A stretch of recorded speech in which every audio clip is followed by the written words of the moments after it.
அஸ்ஸலாமு அலைக்கும் வரஹ்மத்துல்லாஹி வபரகாத்து. இஸ்லாத்தின் புதிய ஆண்டில் முஹர்ரம் மாதத்தில் நாம் எல்லாம் இருக்கின்றோம்.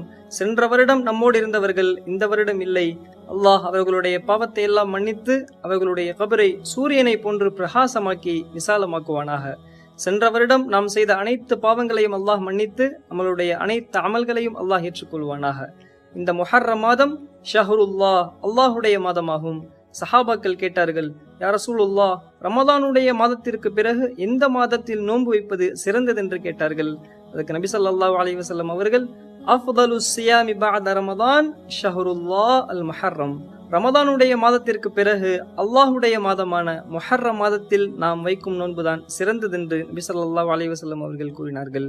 இந்த புதிய ஆண்டில் நாம் எல்லாம் பாவத்தை விட்டு விலகி அதிகமாக நன்மைகள் செய்து அல்லாஹ்வின் பொருத்தத்தை பெறவும் நம் குடும்பத்தில் நிம்மதியான ஆரோக்கியமான வாழ்க்கையை வாழவும் அல்லாஹ் நம் அனைவருக்கும் உதவி செய்வானாக.